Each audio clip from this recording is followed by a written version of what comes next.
నన్ను మాకేమి కాకుండా, మునిగిపోకుండా, కొట్టుకొని పోకుండా కాపాడుచు వచ్చుచున్న దేవుడవు నాయనా, మీకు వందనాలు. యెషయా గ్రంథం 45:22 సెలవిచ్చినావు, భూ దిగంత నివాసులారా నా వైపు చూచి రక్షణ పొందుడి అని ప్రభా. నేనే మీ దేవుడను, నేను తప్ప ఇంకొక దేవుడు లేడు అని ప్రభా. ఆ గొప్ప సత్యాన్ని మేము గ్రహించి ఆ నిశ్చయతలో అయ్యా మీ వైపు చూచుచు మా ముందు ఉంచబడిన పరుగు పందెములో పరిగెత్తుటకు మీరు మా కొసగుచున్న కృపా కనికరమునకై, బలమునకై, శక్తికై మీకు వందనాలు తెలియచేస్తున్నాం నాయన. అయ్యా మరి మారి ఈ ఉదయకాలం మాతో మాట్లాడండి ప్రభా. నాయన మమ్మల్ని దీవించండి, మమ్మల్ని నూతనపరచండి నాయన. అవును నాయన, మీ కృపలో మీ యొక్క మార్గములో ప్రభా మేము స్థిరముగా నడుచుటకు నా తండ్రి మా ప్రాణ ఆత్మ దేహములన్నిటినీ కూడా మరి మీ హస్తాలలో అప్పగించుకొని చుండగా మీ కలువరి సిల్వ రక్తంలో మమ్మల్ని కడగమని ప్రభా నా తండ్రి. అయ్యా మీ పరిశుద్ధాత్మతో నింపి ఆ జీవ వెలుగుని ప్రకాశింపచేయమని ప్రభా. అయ్యా అవును నాయన, ఎక్కడ కూడా మా జీవితంలో రాజీ పడకుండా నాయన మీతో అన్యోన్య సహవాసంలో మీరు పిలిచినటువంటి ఆ పిలుపులో మేము ఆ ఉన్నత పిలుపులోకి పరిపూర్ణుల మగుటకై ప్రభా. అయ్యా మీరు చేయించిన ప్రతి కార్యమునకై మేము లోబడుచు, ఒప్పుకొనుచు, ఏకీభవించిన ఆయన నడుచుటకు ప్రభా కృప దయచేయమని వేడుకుంటున్నాయన. అయ్యా మరి మారు మీ పాద సన్నిధిలో సాగిలపడుచు సమస్త మహిమ ఘనత ప్రభావములను మీకు మాత్రమే చెల్లించుచు క్రీస్తు పరిశుద్ధ నామంలో సాగిలపడి ప్రార్థించి వేడుకుంటున్నాం మా ప్రియ పరలోక తండ్రి. ఆమెన్. హల్లెలూయా, హల్లెలూయా. దయచేసి కూర్చున్నాను. మొదటి కొరింథీయులకు రాసిన లేఖ 16వ అధ్యాయం 13వ వచనం చదువుదాం.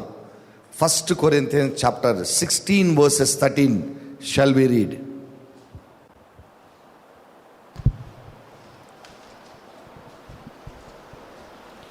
మెలకువగా ఉండుడి, మెలకువగా ఉండుడి, విశ్వాసమందు నిలకడగా ఉండుడి, విశ్వాసమందు నిలకడగా ఉండుడి, పౌరుషము గలవారై ఉండుడి, పౌరుషము గలవారై ఉండుడి, బలవంతులై ఉండుడి, బలవంతులై ఉండుడి. హల్లెలూయా. ఇక్కడ చూడండి, పరిశుద్ధ లేఖనం సెలవిస్తుంది. పౌలు కొరింథీయులకు రాసిన మొదటి లేఖ చివరి భాగంలోనికి వచ్చినప్పుడు ఈ మాటలు సెలవిస్తున్నాడు. ఈ మాటలతో ముగించబోతున్నాడు ఆయన లేఖని వారికి. ఏమంటున్నాడంటే, మీరు మెలకువగా ఉండుడి మొదటిది, రెండవది విశ్వాసములో నిలకడగా ఉండుడి, మూడవది పౌరుషముగా ఉండుడి, నాలుగవది బలవంతులయుండుడి. 14వ వచనం కూడా చదువుదామా? 14వ వచనం కూడా, మీరు చేయు కార్యములన్నీయు ప్రేమతో చేయుడి, ప్రేమతో చేయుడి. చూడండి, ఈ నాలుగిటిలో మెలకువగా ఉండాలి, విశ్వాసములో నిలకడగా ఉండాలి, పౌరుషము గలవారమై ఉండాలి, బలవంతులమై ఉంటూ, ఈ 4 కలిగి ఉంటూ ప్రతిదీ కూడా ప్రేమతో చేయుడని పరిశుద్ధ లేఖనం సెలవిస్తుంది. ప్రేమతో చేయుడనంటే లోకానుసారమైనటువంటి ప్రేమ కాదు. ఎందుకంటే సామెతల గ్రంథం 27:5 వచనం సెలవిస్తుంది. చూడండి, లోపల ప్రేమించుట కంటే బహిరంగముగా గద్దించుట మేలు అని జ్ఞాని చెప్తున్నాడు. లోపల ప్రేమించుట కంటే బహిరంగముగా గద్దించుట మేలు. నిజమైన స్నేహితుడు మనల్ని గద్దించి సరిచేయడానికి ప్రయత్నిస్తాడు, మనల్ని సరిచేస్తాడు. అది నిజమైనటువంటి ప్రేమ. ఎన్నో ముద్దులు పెట్టి మనల్ని సరిచేయకపోతే అది సరైనటువంటి ప్రేమ కాదని పరిశుద్ధ లేఖనం సెలవిస్తున్నది. మనల్ని ప్రేమించేవారు మనల్ని గద్దించి సరైనటువంటి మార్గంలో నడిపిస్తారని పరిశుద్ధ లేఖనం సెలవిస్తుంది. అలాగే తల్లిదండ్రులు మీ పిల్లల్ని శిక్షించుటలో ఆగిపోవద్దు, కొనసాగుడి అని లేఖనం సెలవిస్తుంది. ఎందుకంటే మీరు శిక్షించినట్లయితే మీ పిల్లలు తప్పు ద్రోవ నుండి, మరణము నుండి జీవ మార్గంలోనికి వచ్చేదనని పరిశుద్ధ లేఖనం సెలవిస్తుంది. హల్లెలూయా, హల్లెలూయా, హల్లెలూయా చెప్పాలా మీరు? నేను వచ్చినప్పుడు హల్లెలూయా చెప్పినప్పుడు మీరు నాకు హల్లెలూయా చెప్పాలా? హల్లెలూయా. అప్పుడు నాకు గుర్తుంటుంది మీరు జాగ్రత్తగా వింటున్నారని. హల్లెలూయా, హల్లెలూయా, హల్లెలూయా చెప్తే దయ్యం పారిపోతుంది. ఒకసారి డేవిడ్ బేర్ మేము ఒక సిస్టర్ వచ్చింది ప్రేయర్ చేయించుకోవడానికి. వాళ్ళ ఫ్రెండ్ తీసుకొచ్చింది. నేను ఎప్పుడు చెప్తా ఈ మాట. ఆమె దురాత్మల చేత పీడింపబడుతుంది. రాత్రంతా బయట తిరుగుతుంది పోయి. తలుపులు వేసి ఏం పెట్టినా ఎట్టబోతుందో తెలియదు, వెళ్ళిపోతుంది. తీసుకొచ్చి మాట్లాడుతూ ఉంటే ప్రార్థన చేస్తున్నాం, బ్రదర్ ఏమో అన్ని భాషలు మాట్లాడుతున్నాను, నేను హల్లెలూయా స్తోత్రం యేసు రక్తం చేయమని స్తుతిస్తా ఉన్నాం. కొద్దిసేపు అయిన తర్వాత ఆమెలో ఉన్న దురాత్మలు ఒక్కొక్కటి పేరు చెప్పి వెళ్ళిపోవటం మొదలుపెట్టినాయి. 2000 దురాత్మలు. హల్లెలూయా స్తోత్రం యేసు రక్తం చేయం, ఈ మాటల్లో గొప్ప శక్తి ఉన్నది. నేను అప్పటి నుంచి ఈ మాట ఎప్పుడు నా లోపల పలుకుతూనే ఉంటాను. నేను హల్లెలూయా హల్లెలూయా హల్లెలూయా హల్లెలూయా. ఇది అందరు సహజముగా వాడేటటువంటి, పరలోకంలో వాడేటటువంటి భాష. హల్లెలూయా. ఓకే, ఇక్కడ చూడండి, ఇక్కడ ఏమంటున్నాడంటే ఇవన్నీ కూడా ప్రేమతో చేయుడని లేఖనం సెలవిస్తుంది. అయితే ఇక్కడ పరిశుద్ధ లేఖనం మెలకువగా ఉండాలి, విశ్వాసములో నిలకడగా ఉండాలి, పౌరుషము గలవారమై ఉండాలి, బలవంతులమై ఉండాలి. దేని కొరకు ఇవన్నీ కలిగి ఉండాలి మనం? Why we should have this 4 qualities in us. ఎందుకు అనంటే 1 కొరింథీయులకు రాసిన లేఖ 2వ అధ్యాయం 12వ వచనం చదువుదాం. 1 కొరింథీయులకు రాసిన లేఖ 1 తెస్సలోనికీయులకు రాసిన లేఖ 2వ అధ్యాయం 12వ వచనం. First Thessalonians chapter 2 versus 12. 1 తెస్సలోనికీయులకు రాసిన లేఖ 2వ అధ్యాయం 12వ వచనం చదువుదాం. ఏం చెప్తుందో చూద్దాం పరిశుద్ధ లేఖనం. తన రాజ్యమునకును మహిమకును మిమ్మును పిలుచుచున్న దేవునికి తగినట్టుగా మీరు నడుచుకొనవలెనని మేము మీలో ప్రతి వానిని హెచ్చరించుచు ధైర్యపరచుచు సాక్ష్యమిచ్చుచు తండ్రి తన బిడ్డల ఎడల నడుచుకొను రీతిగా మీలో ప్రతి వాని ఎడల మేము నడుచుకొంటిమని మీకు తెలియను. చూడండి, తెలుగులో 11-12 వచనాలు కలిసి ఉన్నాయి. ఇంగ్లీష్లో చూస్తే 12వ వచనంలో that ye would walk worthy of God who had called you unto his kingdom and glory. ఆయన రాజ్యమునకు మహిమకు మిమ్మును పిలిచినటువంటి దేవునికి తగిన రీతిగా, అయోగ్యమైన రీతిగా మనం నడుచుటకు జీవించుట కొరకై మీరు ఆ విధంగా ఉండాలి. దేవుడు నిన్ను నన్ను ఆయన రాజ్యమునకు ఆయన మహిమకు వారసులుగా తగిన వారిగా మనల్ని పిలిచినాడు. ఆ పిలుపుని మన ఎదుట ఉంచి ఆ పిలుపుని చేరుకోవటానికి, అందులో మనం సంపూర్ణమగుట కొరకై మనము మెలకువగా ఉండాలి, విశ్వాసములో నిలకడగా ఉండాలి, తర్వాత పౌరుషము గలవారమై ఉండాలి, బలవంతులమై ఉండాలి. ఈ 4 మనం కలిగి ఉండాలి. అయితే ఈ మహిమ అంటే ఏంటిది? మహిమ అంటే నేను చూసినటువంటి నాకు అర్థమైంది ఏంటిది అని అంటే, ఈ యొక్క మహిమ నిరీక్షణ కలిగి ఉండాలి. మనం ఈ యొక్క నిరీక్షణతోనే మనం నడవాలి. దేవుడు ఆ పిలుపుకు మనల్ని పిలిచిన, ఆయన రాజ్యమునకు ఆయన మహిమకు తగిన వారిగా ఉండుటకు పిలిచినాడు. కాబట్టి ఈ మహిమ నిరీక్షణ మనం కలిగి ఉండాలి. కొలస్సీలకు రాసిన లేఖ 1వ అధ్యాయం 27వ వచనం చెప్తుంది, చూద్దాం. కొలస్సీలకు రాసిన లేఖ 1వ అధ్యాయం 27వ వచనం. ఫస్ట్ కొలస్సియన్స్ 1:27. అన్యజనులలో ఈ మర్మము యొక్క మహిమైశ్వర్యము ఎట్టిదో అది అనగా మీ అందున్న క్రీస్తు మహిమ నిరీక్షణయై ఉన్నాడను సంగతిని దేవుడు తన పరిశుద్ధులకు తెలియపరచగోరి ఇప్పుడు ఆ మర్మమును వారికి బయలుపరచెను. చూడండి, ఆయన మర్మం ఏంటిది? ఆ మహా ఐశ్వర్యం ఎటువంటిది అని అంటే, క్రీస్తునందు మహిమ నిరీక్షణ ఏమై ఉన్నదనేది. ఆ క్రీస్తునందు మహిమైశ్వర్యము, to whom God would make known what is the riches of the glory of his mystery among the Gentiles, which is in Christ Jesus in you, the hope of glory. క్రీస్తు యేసులో, నీలో ఉన్న క్రీస్తు యేసులో ఉన్న మహిమైశ్వర్యం ఎట్టిదో ఆ మర్మమును అన్యజనులకు చూపించుట కొరకై అంటున్నాడు. ఇక్కడ చూడండి, చాలా స్పష్టంగా ఉంది. మనం విశ్వాసులుగా, క్రీస్తు సంఘ సభ్యులుగా క్రీస్తు మనలో ఉన్నాడు. ఆయనలో ఉన్నటువంటి ఆ మహిమ ఐశ్వర్యము, నిరీక్షణ మహిమైశ్వర్యము, అది ఎట్టిదో కనపరచుటకు, ఎవరికి? అన్యజనులకి. అది మనం అనుభవించుటే కాదు, మన ద్వారా అది కనపరచుట కొరకై దేవుడు అంత బలవంతుడై ఉన్నాడని, ఆ పిలుపులో నిన్ను నన్ను పిలిచి ఉన్నాడని, ఆ మర్మాన్ని మన కొరకు ఉంచి ఉన్నాడని పరిశుద్ధ లేఖనం సెలవిస్తుంది. హల్లెలూయా, హల్లెలూయా. చూడండి, ఇంకొక మాట కూడా చూద్దాం. ఎఫెసీయులు 4:1-3 చదువుదాం. ఎఫెసీయులు 4:1-3 చదువుదాం. కాబట్టి మీరు సమాధానమను బంధము చేత ఆత్మ కలిగించు ఐక్యమును కాపాడుకొనుట యందు శ్రద్ధ కలిగిన వారై ప్రేమతో ఒకరినొకడు సహించుడి. మీరు పిలువబడిన పిలుపునకు తగినట్టుగా దీర్ఘశాంతముతో కూడిన సంపూర్ణ వినయముతోను సాత్వికముతోను నడుచుకొనవలెనని ప్రభువును బట్టి ఖైదీనైన నేను మిమ్మును బ్రతిమాలుకొనుచున్నాను. ఈ 3వ వచనం చాలా ప్రాముఖ్యమైనది. Enduring to keep the unity of the spirit in the bond of peace. అది ఇంగ్లీష్లో చూస్తే ఫస్ట్ ఆర్ సెకండ్ వర్స్లో ఉంటుంది. కెన్ యూ పుట్ ఫస్ట్ ఇంగ్లీష్లో 1. Therefore the prisoner of the Lord beseech you that ye walk worthy of the occasion wherewith you are called.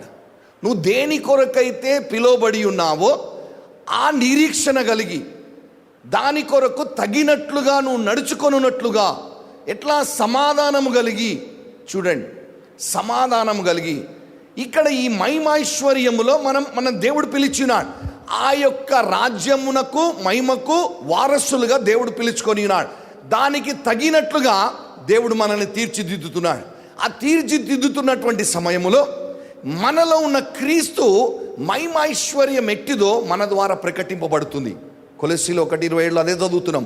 మన ద్వారా అది బయలుపరచబడుతుంది. ఆ మర్మము మనలో దాచిపెట్టబడి ఉన్నది. మనకు ముందుగా ఉన్నటువంటి పరిశుద్ధులు వారి ఈ మహిమను వాళ్ళు అనుభవించాలి, వారు చూడాలని ఆశపడ్డారు. కానీ వారికి అది దొరకలేదు. మనము లేకుండా వారు సంపూర్ణులు కాదు అని హెబ్రీలు 10 చివరి వచనం సెలవిస్తుంది. మనము లేకుండా వారు సంపూర్ణులు కారు, మన ద్వారా వారు సంపూర్ణులు అవుతున్నారు. వారు లేకుండా మనం లేకుండా వారు లేరు. అలా సంపూర్ణులు కాలేము. అయితే ఈ మహిమ అంటే ఏంటిది అని అంటే, దేవుడు మనలను ఈ యొక్క నిరీక్షణ, మహిమ నిరీక్షణ ఎట్టిది అంటే దేవుడిచ్చినటువంటి వాగ్దానము చొప్పున మన జీవితంలో అది నెరవేర్చబోతున్నారు. హల్లెలూయా. ఆ మహిమలోనికి మనల్ని తీసుకొని వెళ్ళుటయే మహిమ నిరీక్షణ. నేను నిరీక్షణ దేనికోసం? వీ హ్యావ్ హోప్ అంటే ఆ మహిమలోనికి దేవుడు మనల్ని తీసుకొని వెళ్ళగల సమర్థుడై ఉన్నాడు. ఆ వాగ్దానాన్ని మన జీవితంలో నెరవేర్చువారై ఉన్నారు. హల్లెలూయా, హల్లెలూయా, హల్లెలూయా, హల్లెలూయా. దీని కొరకు మనం మెలకువగా ఉండాలి, విశ్వాసములో నిలకడగా ఉండాలి, పౌరుషము గలవారమై ఉండాలి, బలవంతులమై ఉండాలి. ఇంకా ఏం పరిశుద్ధ లేఖనం చెప్తుంది? మెలకువగా ఎలా ఉండగలం? మెలకువగా ఉండాలి. We should be awake always. నిద్రపోవద్దు. పరిశుద్ధ లేఖనం సెలవిస్తుంది. చూడండి, మార్క్స్ వార్త 13వ అధ్యాయం 33వ వచనం చూద్దాం. మార్క్స్ వార్త 13వ అధ్యాయం 33వ వచనం చూద్దాం.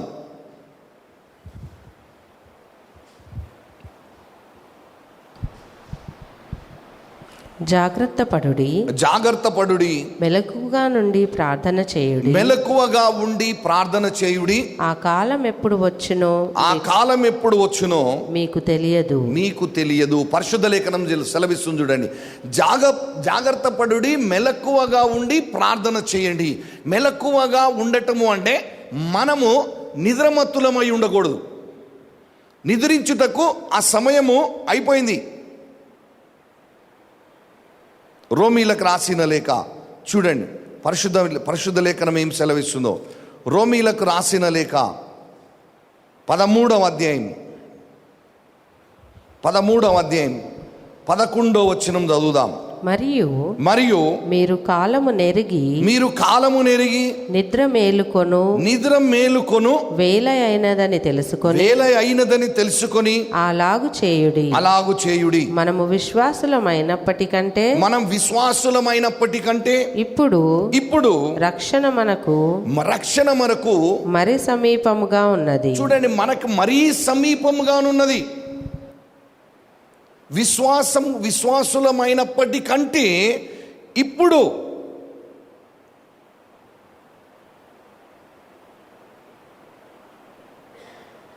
ఇంకా ఎక్కువగా మేలుకోవగా ఉండాలి.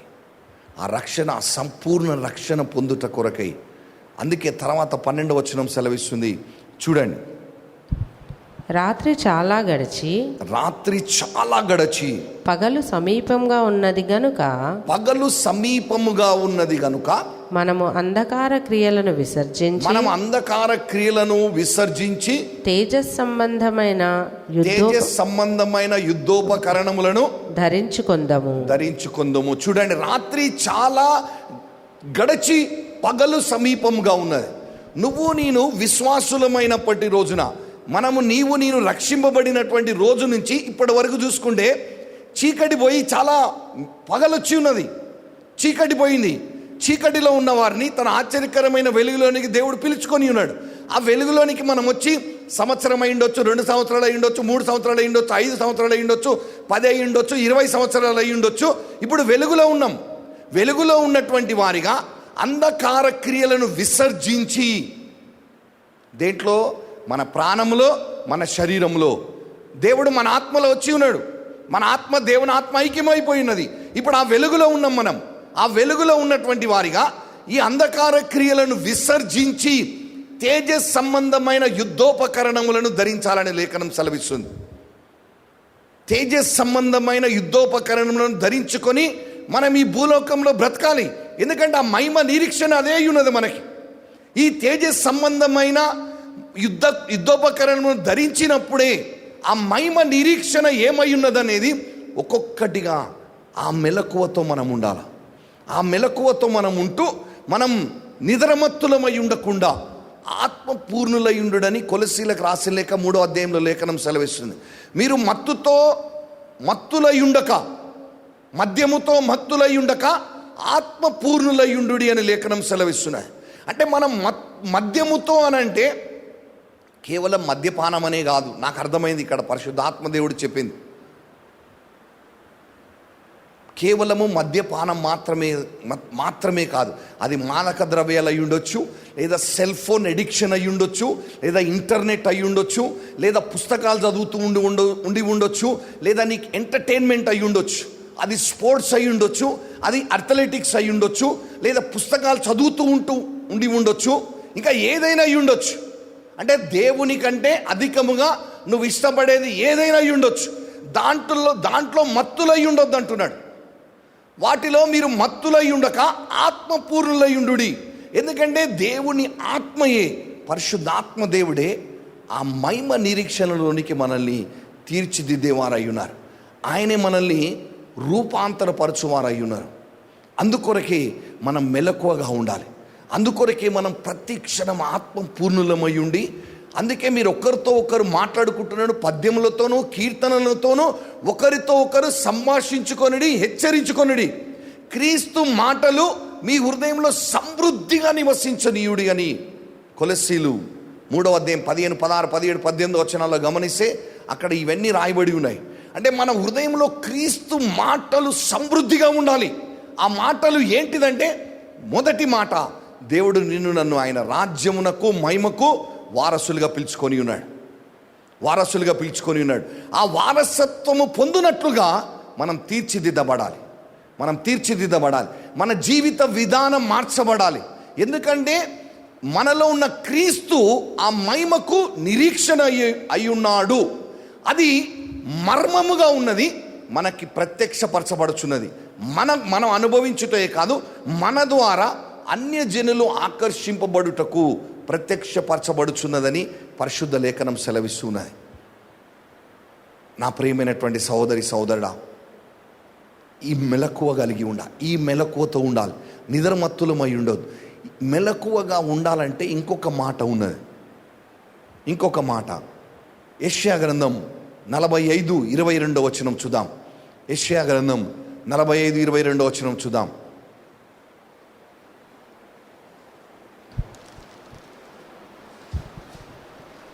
భూదిగంతముల నివాసులారా, భూదిగంత నివాసులారా, నా వైపు చూచి రక్షణ పొందుడి, నా వైపు చూచి రక్షణ పొందుడి.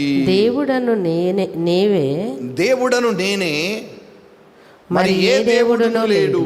చూడండి ఇక్కడ చెప్తూ, look unto me and be thou saved, be ye saved all the ends of the earth, for I am God and there is no one else. చూడండి, భూదిగంత నివాసులారా నా వైపు చూచి రక్షణ పొందుడి. మనం యేసు వైపు చూస్తున్న కొద్దీ ఆ మహిమ నిరీక్షణ, ఆ మహిమ మనలో, ఆ నిరీక్షణ అత్యధికంగా మనకి ప్రత్యక్షమవుతూ ఉంటుంది. ఆ మహిమ నిరీక్షణని, నీలో ఉన్న క్రీస్తు యేసు మహిమ నిరీక్షణ అయి ఉన్నారు, అది నువ్వు అనుభవపూర్వకమైన జ్ఞానములోనికి రూపాంతరపరచబడుతూ ఉంటావు. యేసు వైపు, దేవుని వైపే నీ దృష్టి, నా దృష్టి ఉంచాలా, అటు ఇటు కాదు. మన జీవితంలో ఎన్నో వస్తుంటాయి, ఎన్నో ఒడిదుడుకులు వస్తుంటాయి, ఎన్నో కష్టాలు, బాధలు, సమస్యలు వచ్చిపోతూనే ఉంటాయి. చూడండి, పొద్దుతిరుగుడు పువ్వు ఉన్నది, సన్ఫ్లవర్. అది సూర్యుడు ఉదయించినప్పుడు సూర్యుని వైపు ఉంటుంది. అది సూర్యుడు ఎటు తిరిగితే ఆ ఫ్లవర్ కూడా, ఆ పువ్వు కూడా అటే తిరుగుతుంటుంది. సూర్యుడు అస్తమించిన తర్వాత పువ్వు ఇట్లా కిందికి ఉంటుంది, దాని ఫేస్ కిందికి ఉంటుంది. ఎగ్జాక్ట్గా మనం కూడా ఆ క్రీస్తు వైపే మన ముఖం ఉండాలి. నిన్ను నన్ను రక్షించుటకు పంపిన ఆయన కుమారుడైన యేసుక్రీస్తుని పంపిన మన ప్రియ పరలోక తండ్రి అయిన దేవుని వైపు మాత్రమే మన దృష్టి ఉండాలి. అప్పుడు ఆయన వైపు ఉన్నప్పుడు మలాకీ 4:2 ప్రకారంగా ఏం జరుగుతుందో చూద్దాం. మలాకీ 4:2.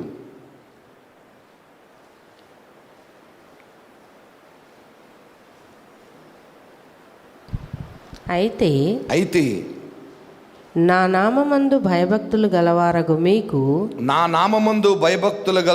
మీకు నీతి సూర్యుడు ఉదయించును, అతని రెక్కలు ఆరోగ్యము కలగజేయును గనుక మీరు బయలుదేరి క్రొవ్విన దూడలు గంతులు వేయుదురు.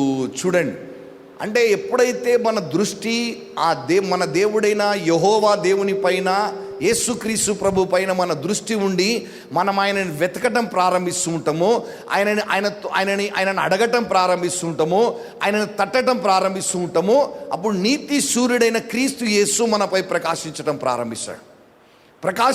ప్రారంభించినప్పుడు ఆయన రెక్కల క్రింద మనకి ఆరోగ్యం ఉన్నదంటున్నాడు. దేని విషయంలో మనకు ఆరోగ్యం? యెషయా గ్రంథము 53 పరిశుద్ధ లేఖనం సెలవిస్తుంది, మనందరము కూడా ఆయన త్రోవ తప్పిపోయి అనారోగ్యం పాలై ఉన్నాం. ఆయన త్రోవను విడిచి పక్కకి వెళ్ళిపోయి మనందరం అనారోగ్యం పాలైపోయి ఆ త్రోవ తెలియనటువంటి వారుగా ఉన్నాం మనం. ఇప్పుడు ఆయన రెక్కల క్రింద మనకు ఆ త్రోవ ఉన్నది. అంటే ఆయన రాజ్య మహిమ నిరీక్షణ ఏమై ఉన్నది? వారసులుగా ఎలా మనం బ్రతకాలి, ఎలా ఆయన వైపు చూచుచు మన జీవితం మార్చబడుటకు మనం పరిశుద్ధాత్మ దేవునికి లోబడుతూ ఐక్యము కావాలి అనేటటువంటి విషయాన్ని దేవుడు మనకు తెలియపరుస్తుంటాడు. అప్పుడు లేగదూడవలే మనం బలం పొందుకొని గంతులు వేయటం ప్రారంభిస్తాం. మనం దేవుడి మహిమ నిరీక్షణలు ఈ విషయంలో మెలకువగా ఉండాలి. ఇంకా చూడండి, ఎఫీసీలకు రాసిన లేఖ ఇంకొక మాట చూద్దాం. ఎఫీసీలకు రాసిన లేఖ 5వ అధ్యాయం 15 చదువుదాం. దినములు చెడ్డవి గనుక, ఒక్క నిమిషం క్షమించండి, 14వ కూడా చదువుదాం. 14-15 వచనాలు చదువుదాం. అందుచేత నిద్రించుచున్న నీవు మేల్కొని మృతులలో నుండి లెమ్ము. క్రీస్తు నీ మీద ప్రకాశించునని ఆయన చెప్పుచున్నాడు. దినములు చెడ్డవి గనుక మీరు సమయమును పోనీయక సద్వినియోగము చేసుకొనుచు అజ్ఞానుల వలె కాక జ్ఞానుల వలె నడుచుకొనున్నట్లు జాగ్రత్తగా చూచుకొనుడి. ఇక్కడ చూడండి, నిద్రించుచున్న నీవు మేలుకొని మృతులలో నుండి లెమ్ము. ఆ ముందు వచనాల్లో చూస్తే ఏమంటున్నాడంటే, వీరు రహస్యముగా చేయుచున్నటువంటి క్రియలు మాట్లాడుటైనను తగదు.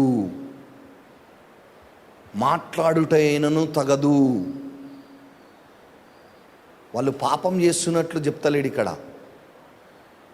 అంటే దేవునికి అసహ్యకరమైనవి, దేవునికి ఇష్టము లేనటువంటివి, అది ఏదైనా సరే. పాపం అంటే వ్యభిచారము, దొంగతనము ఇవే కాదు, ఇవి మాత్రమే కాదు. దేవునికి ఇష్టం లేనటువంటిది.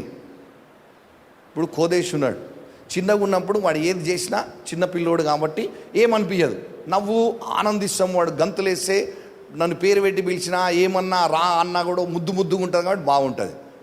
ఇప్పుడు ఒక వయసు వచ్చింది, 6 సంవత్సరాలు వచ్చింది, ఇప్పుడు రా అంటే ఊకుంటామా? అట్లా చెయ్యొద్దు, మంచిది కాదు అని చెప్తాం. అదే వాడు చిన్న ఒకటో మాటలు అప్పుడప్పుడు వస్తున్నప్పుడు వాడు రాన్న ఏం తిట్టినా ఎంత మంచిగా ముద్దుగా మాట్లాడుతుందని సంతోషపడతాం, సంకలు కొడతాం, అన్ని గంతులేస్తాం. అప్పుడు ఏమనిపించదు, తప్పు అనిపించదు. కానీ 6 సంవత్సరాల వయసు వచ్చరికి ఎందుకు తప్పు అనిపిస్తుంది? అప్పుడు అనిపించిన తప్పు ఇప్పుడు ఎందుకు అనిపిస్తుంది? ఎందుకంటే అది మర్యాద కాదు. అప్పుడు వానికి ఏం తెలీదు, జ్ఞానం లేదు, తెలివి లేదు, అర్థం చేసుకునే తత్వం లేదు, బుద్ధి లేదు. కానీ ఇప్పుడు బుద్ధి వస్తున్నప్పుడు నేర్పించుకోవాలి మనం. అలాగే మనం అజ్ఞాన దశలో ప్రభుని ఎరిగినప్పుడు మనకేం తెలీదు, అప్పుడు అది పాపంగా లేదు, దాన్ని దేవుడు పాపంగా చూడలేదు. ఎందుకంటే పాపం అంటే ఏంటిది అనేది 10 ఆజ్ఞల ప్రకారంగా, ధర్మశాస్త్ర ప్రకారంగా చూస్తూ దేవుడు దాన్ని సరి చేసుకుంటూ వచ్చి ఉన్నాడు. ఇప్పుడు దేవునికి ఐక్యమైనటువంటి వెలుగు సంబంధమైనటువంటి వారిగా ఆయన రాజ్యమునకు మహిమకు వారసులుగా పిలువబడి ఉన్నామని ఆ యొక్క సత్యం మనకు తెలియపరచబడటం వలన ఇప్పుడు మనకి ఇది కూడా తప్పు అని దేవుడు చూపించి, ఇది నాకు అసహ్యకరమైంది, అది మాట్లాడుటైన వ్యర్థము అని దేవుడు మాట్లాడుతున్నాడు. అందులో నిద్రమత్తులై ఉండొద్దు, మేలుకో. అది మీరు మృతులై ఉన్నారు అందులో ఉన్నట్లయితే, ఆ మరణము నుండి మేలుకో, నువ్వు మృతులలో నుండి లెండి అని. ఎందుకంటే క్రీస్తు మీపై ప్రకాశించును.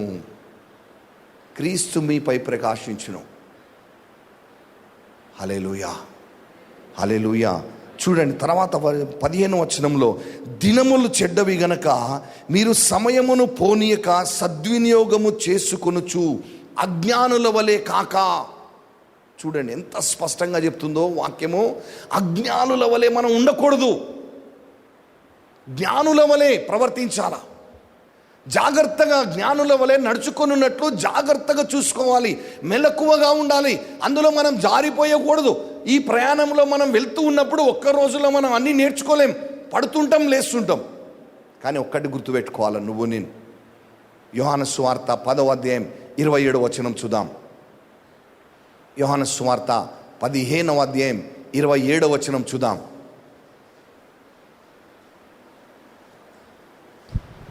మీరు మొదటి నుండి నా యొద్ద ఉన్నవారు గనక మీరును సాక్ష్యమెత్తురు. 10వ అధ్యాయం 27వ వచనం, అది 10th చాప్టర్ 10వ అధ్యాయం. నా గొర్రెలు నా స్వరము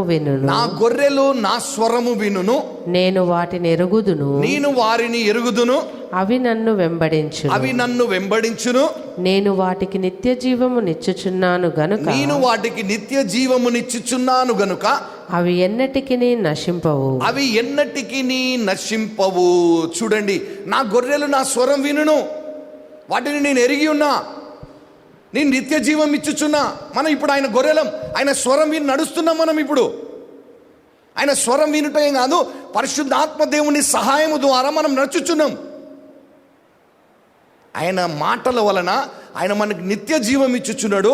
మనం ఇక నశించు వారం కాదు, మనం ఆయన రాజ్యమునకు మహిమకు వారసులుగా తీర్చిదిద్దబడుతున్నటువంటి వారిగా ఇప్పుడు నువ్వు నేను ఎక్కడున్నాం? అక్కడ చివరి భాగంలో ఏం చెప్తుంది? 27వ వచనం చివరి భాగం, John 10:27, లాస్ట్ పార్ట్. ఎవడును వాటిని నా చేతి నుండి అపహరింపడు.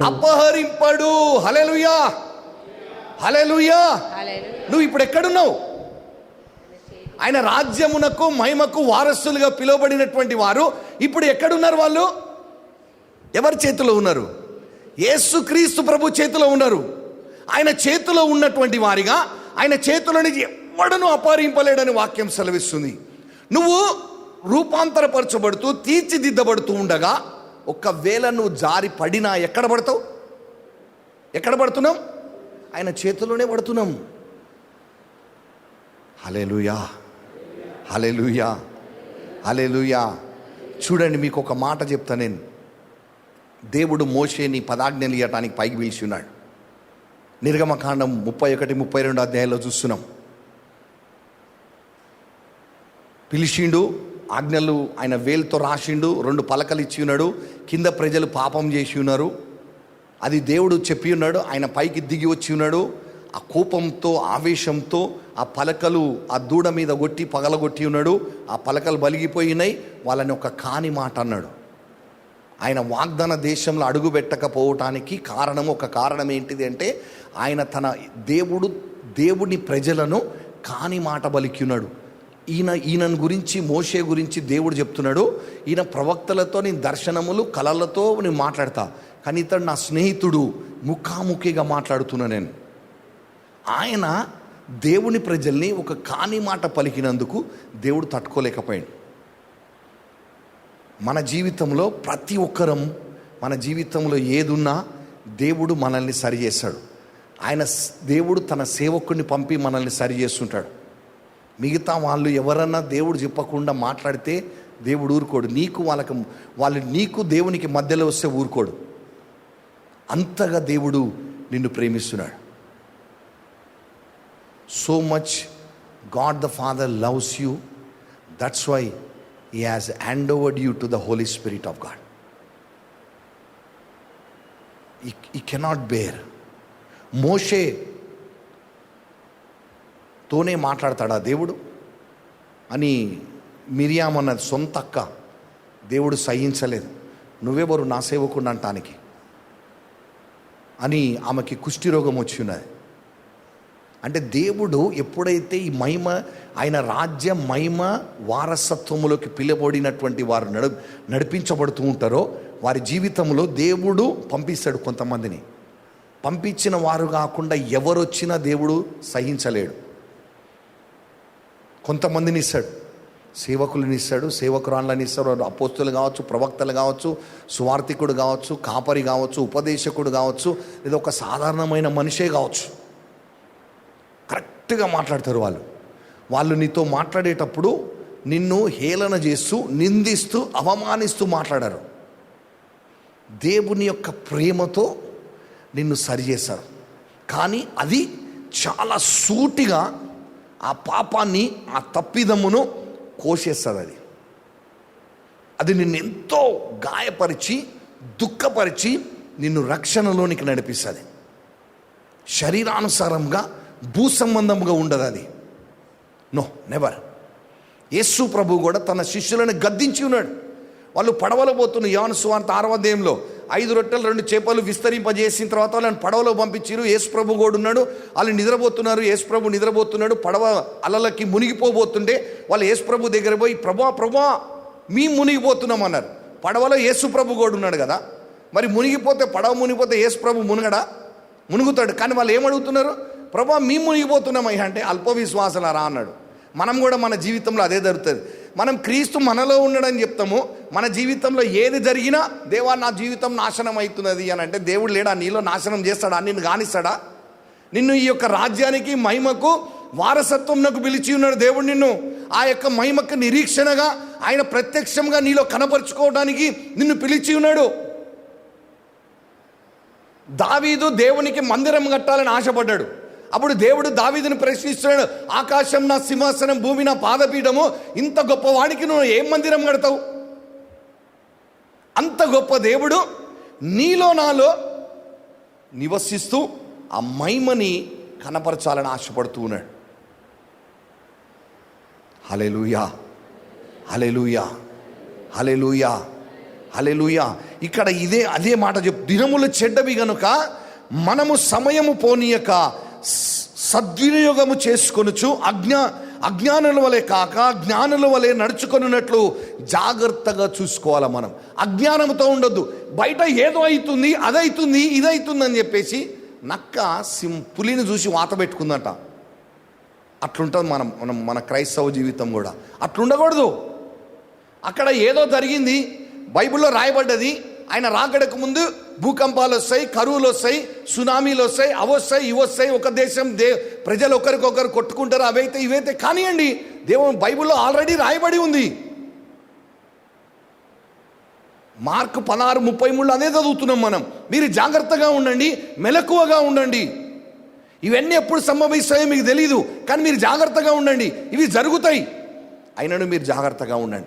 నీవు నిన్ను దేని కొరకైతే పిలువబడి ఉన్నామో ఆ పిలుపులో నీవు నిశ్చయత కలిగి ఉంటే నీ పక్కన ఏం జరిగినా నువ్వు ఆందోళన చెందవు, స్థిరత్వము కలిగి ఉంటావు నీ విశ్వాసములో. అదే ఇక్కడ చెప్తున్నాడు. మెలకువగా ఉండమంటున్నాడు, నీ విశ్వాసములో స్థిరము కలిగి ఉండమంటున్నాడు. నువ్వు పిలువబడిన పిలుపుకి స్థిరత్వం కావాలా, విశ్వాసం కావాలా, చంచలత్వం ఉండకూడదు. మనలో ఉండకూడదు. అలా ప్రారంభంలో ఉంటుంది అది, ఆ చంచలత్వం ఎన్ని రోజులు ఉంటుంది. ఇప్పుడు పిల్లలు పుట్టంగానే లేచి నడవరు, దోగాడలేరు కూడా, అట్లనే పండుకొని ఉంటారు. అమ్మ ఎట్లా బండ పెడితే అట్లా పండుకొని ఉంటారు, ఇట్లా బోర్లు కానీ వెల్లుల్లికలు కానీ. తర్వాత మెల్లగా ఒక పక్కకు దొర్లుతారు. తర్వాత మెల్లగా ఏం చేస్తారు, మోకాల మీద దోగాడటం ప్రారంభిస్తారు, మెల్లగా కూర్చోవడం ప్రారంభిస్తారు, మెల్లగా లేచి నిలబడి ఒక 2 అడుగులు వేయడం ప్రారంభిస్తారు. నడుస్తున్నప్పుడు 2 అడుగులు వేసి కింద పడుతూ ఉంటారు. కానీ 1 సంవత్సరము 2 సంవత్సరాలు వచ్చిన తర్వాత మంచిగా నడుస్తారు. అవునా? బలం వచ్చింది కదా. అట్లనే మన విశ్వాస జీవితంలో దేవుని బలం పొందుకొని ఉన్నాం మనం. దేవుడు మనకు బలమై ఉన్నాడు. ఇంకొకటి మనకు గొప్ప కృపనిచ్చి ఉన్నాడు మనకి. ఏంటిది అని అంటే ఆయన యొక్క రొట్టె రసంలో పాలు పంచుకునేటటువంటి కృప. విరగొట్టబడిన శరీరాన్ని, చిందింపబడిన పరిశుద్ధ రక్తాన్ని, మన శరీరానికి ప్రాణం ఎక్కడుంది? రక్తంలో ఉన్నది. ఆ రక్తము మనం పానం చేయటం ద్వారా మన ఈ శరీరములో ఉన్నటువంటి మాలిన్యమైనటువంటి శరీరము ఆయన రక్తముగా, శరీరంలో ఉన్న రక్తము ఆయన రక్తముగా మార్చబడుతుండగా మనం ఎంత బలం పొందుకొని ఉంటాం విశ్వాసులుగా, దేవుని పిల్లలుగా ముందుకు నడిపించబడుతూ ఉన్నాం. ఈ విశ్వాసంలో స్థిరత్వం ఉండాలా. ప్రతి చిన్నదానికి కదిలింపబడకూడదు. దేవుడు నీలో ఉన్నాడు. క్రీస్తు నీలో మహిమైశ్వర్యముగా ప్రత్యక్షపరచబడబోచుటకు సిద్ధముగా ఉన్నాడు. నీ ఆత్మలో ఉన్న దేవుడు ప్రాణము ద్వారా, నీ యొక్క క్రియల ద్వారా శరీరములో ప్రత్యక్షపరచబడబోచున్నాడు. ఇక్కడ అదే పరిశుద్ధ లేఖనం సెలవిస్తుంది. అటువంటి ఉన్నతమైన పిలుపుకి పిలువబడిన నీవు యోగ్యమైన రీతిగా, తగిన రీతిగా, సాత్వికముతోనూ వినయముతోనూ నడుచుకొను అని పరిశుద్ధ లేఖనం సెలవిస్తుంది. నా ప్రియమైనటువంటి సహోదరి సహోదరా, ఆ ఉన్నత పిలుపు అది మన జీవితంలో నెరవేర్చబడుట కొరకై మన గురి ఆయన వైపే ఉండాలి. ఆయన భూదిగంత నివాసులారా నా వైపు చూచి రక్షణ పొందుడి అని అన్నాడు. ఆయన వైపు చూచుచు మనం ఆ రక్షణ ప్రతి క్షణం పొందుతూ బలం పొందుకుంటూ ఉన్నాం. మనం స్థిరము కలిగి ఉంటున్నాం, పౌరుషము కలిగి ఉండాలా. నువ్వు పిలువబడిన పిలుపును చేరుకోవటానికి నీలో పౌరుషం ఉండాలా. పౌరుషం అంటే ఇంగ్లీష్లో చూస్తే బ్రేవ్, కరేజ్ అని ఉంటుంది. అంటే దేనికి భయపడక, ఏ విషయంలో ఆ పని చేయుటలో రాజీ పడక, ఎన్ని ఒడిదుడుకులు వచ్చినా ఎదుర్కొంటూ ముందుకు వెళ్ళగలుగుటకు అని అర్థం. నువ్వు ఒకవేళ హీబ్రూ గ్రీక్ అనువాదంలో చూస్తే బీ మెన్ అని ఉంటుంది. బీ మెన్ అని ఉంటుంది. గ్రీక్ అనువాదంలో చూస్తే బీ మెన్ అని ఉంటుంది. అక్కడ బీ మెన్ అంటే ధైర్యము కలిగి ప్రతి విషయాన్ని, ఆ విషయంలో అది చేరుకునే వరకు ఎడతెగక, భయపడక, దిగులు చెందక, నువ్వు ఆ పని ముగించే వరకు ముందుకు వెళ్ళుటయే బ్రేవ్ ఆర్ కరేజ్ ఆర్ పౌరుషం కలిగి ఉండాలి. నువ్వు నేను ఆ పిలువబడి ఉన్నావు. నువ్వు నేను మనం యేసుక్రీస్తుని ప్రభుని తెలియక ముందు ఇష్టానుసారంగా ధైర్యంగా జీవించినాం. ఏది పడితే అది చేస్తే ఎవరేం చేస్తాడని ధైర్యంగా జీవించినాం. ఇప్పుడు క్రీస్తు కొరకు పిలువబడిన పిలుపులో అదే పౌరుషం కలిగి జీవించాలి. ఆ పరిశుద్ధాత్మతో ఐక్యమై ఆ ప్రేమ కలిగి. హల్లెలూయా. పౌరుషం లేకపోతే మన క్రైస్తవ జీవితం వ్యర్థం. పౌరుషం లేకపోతే మనం క్రైస్తవ జీవితంలో మనం శత్రువుని జయించలేం, ఎదిరించలేం. నువ్వు ఎదిరించి నిలబడు, సాతాను పారిపోతాడని లేఖనం సెలవిస్తుంది. నేను చిన్నగా ఉన్నప్పుడు మా ఊరిలో చాలా చిన్న కోదేశ అంతా ఉన్నప్పుడు మా ఊరిలో కుక్క ఉండేది. మేము ఇంట్లోంచి బయటకు వస్తే ఎంటబడుతుంది, ఆ వీధికి పోతే ఎంటబడుతుంది. చాలాసార్లు పరిగెత్తి వేరే ఇళ్ళలోకి పోయేవాడిని. ఒకరోజు మా నాన్న చెప్పిండు, ఇట్లా అటు పోను నేను ఏమన్నా తీసుకురమ్మంటే అంటే కుక్క ఎంటబడుతుంది నా వెనుక అని అంటే ఒకసారి చెప్పిండు మా నాన్న చెప్పిండు, రారా నేను తీసుకుపోతాను నిన్ను అని చెప్పిండు. ఆ కుక్క వచ్చింది. మా నాన్న ధైర్యంగా నిలబడి చేతిలో కర్ర పట్టుకున్నాడు. కర్ర తీసుకొని అది కుయ్యి అని పారిపోయింది.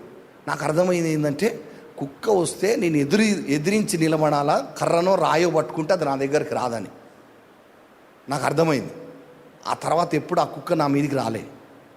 ఎందుకు? నేను కర్ర పట్టుకున్నా, కర్ర లేకపోతే రాయి పట్టుకున్నా. మరి సజీవుడైన క్రీస్తు రాయి ఉన్నాడు. ఆయన నీలో నాలో ఉన్నాడు.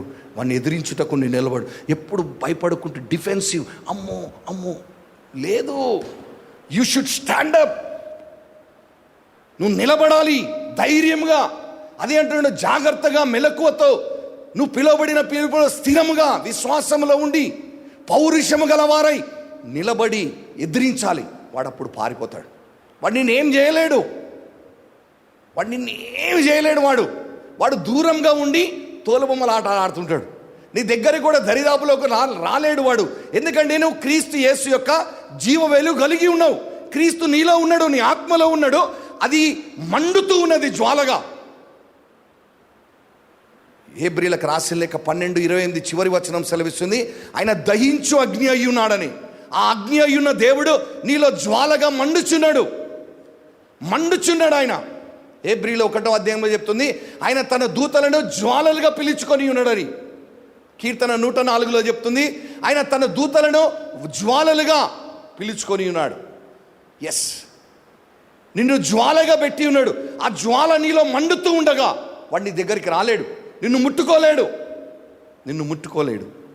ఆ ధైర్యం మనలో ఉండాలి, ఆ స్థిరత్వము కలిగి మనం ముందుకు వెళ్ళాలా నా ప్రియమైన సోదరి సోదరా. ఎందుకంటే ఆ మహిమ నిరీక్షణ, ఆయన రాజ్య మహిమకు వారసులుగా పిలిచి ఉన్నాడు.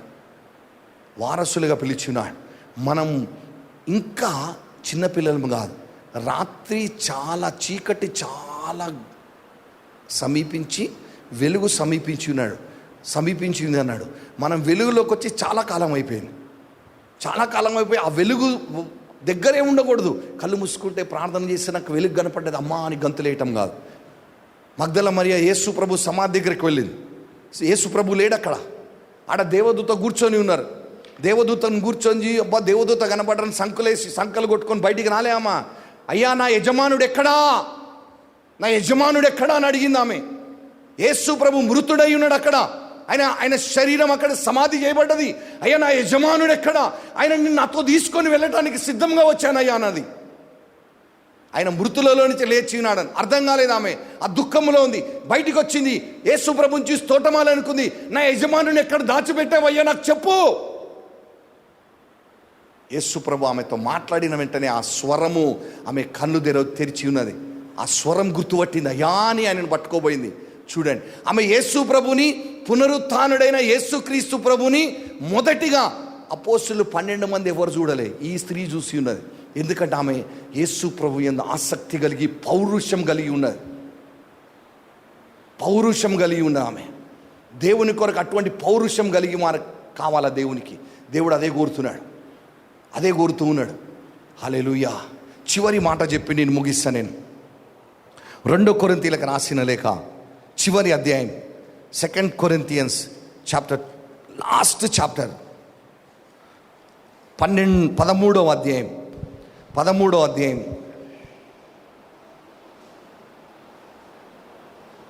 5వ వచనం చదువుదాం. 5th verse, 5వ వచనం. మీరు విశ్వాసము గలవారై ఉన్నారో లేదో, మీరు విశ్వాసము గలవారై ఉన్నారో లేదో, మిమ్మును మీరే శోధించుకొని మిమ్మును మీరే శోధించుకొని చూచుకొనుడి.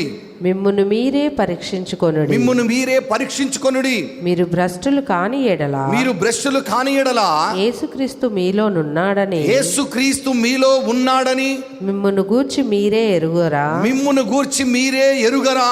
చూడండి, మీలో విశ్వాసము గలవారైనరో కారో మిమ్మల్ని మీరు పరీక్ష పెట్టుకోవాలి,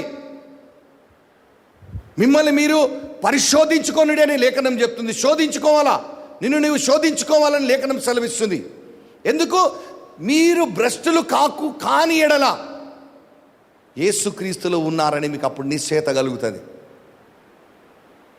ప్రభువా నీ నామంలో దయ్యాలు ఎల్లగొట్టినా ప్రవచించిన అంటే, భ్రష్టులారా మీరు ఎవరో నాకు తెలియదు అన్నాడు యేసు ప్రభు.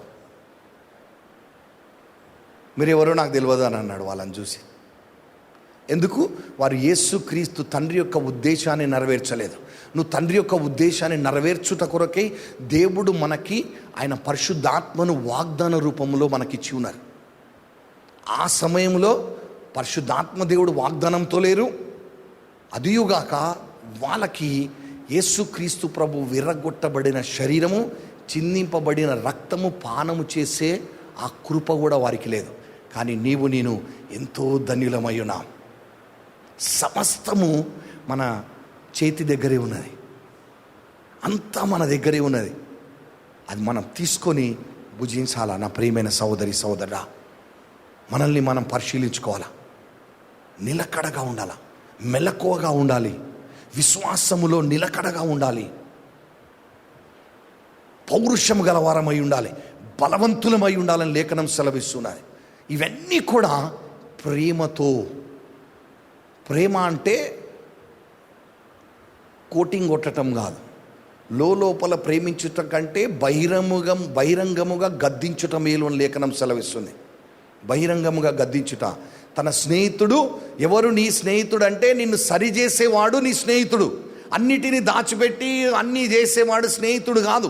నా ప్రియమైన సహోదరి సహోదర, అందరం కళ్ళు మూసుకొని ప్రార్థన చేద్దాం. అవును, అందుకొరకే యేసుక్రీస్తు ప్రభు నీ కొరకు నా కొరకు సిలువలో నలగొట్టబడి ఉన్నారు. ఆయన అందుకొరకే తన శిష్యులను ప్రేమించాడు కాబట్టి వారిని ప్రతి క్షణం హెచ్చరిస్తూ వచ్చి ఉన్నాడు, వారిని సరిచేస్తూ వచ్చి ఉన్నాడు. ప్రేమతో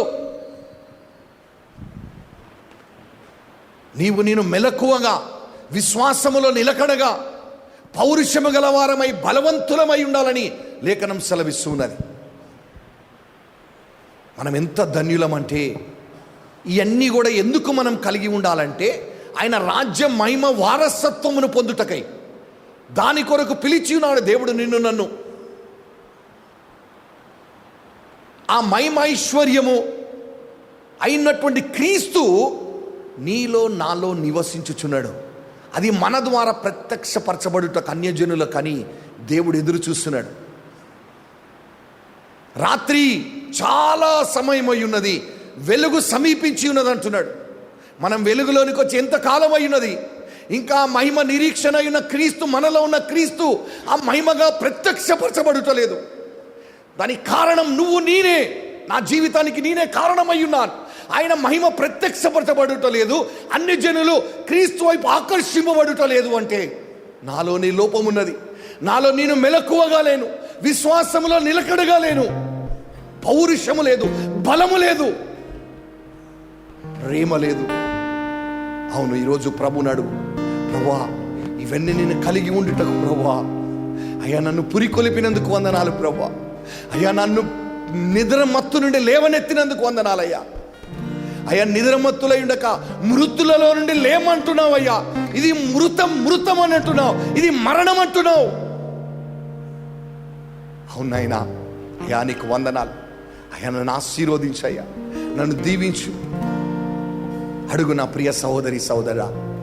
అయ్యా, జాగ్రత్తగా, మెలకువగా, విశ్వాసములో నిలకడగా, పౌరుషము కలిగి బలవంతులుగా ఉండుటకు ప్రభువా అయ్యా కృప చూపి, ఈ దర్శనమును కలిగినైనా నీ రాజ్య మహిమ వారసత్వములోనికి వచ్చుటకు, సంపూర్ణులుగా తీర్చిదిద్దబడుటకు నాయన సంపూర్ణుడిగా కృప చూపి నడిపించమని సమస్తం మీకు అప్పగించుకుంటూ క్రీస్తు యేసు నామములో ప్రార్థిస్తున్నాం తండ్రి. ఆమేన్.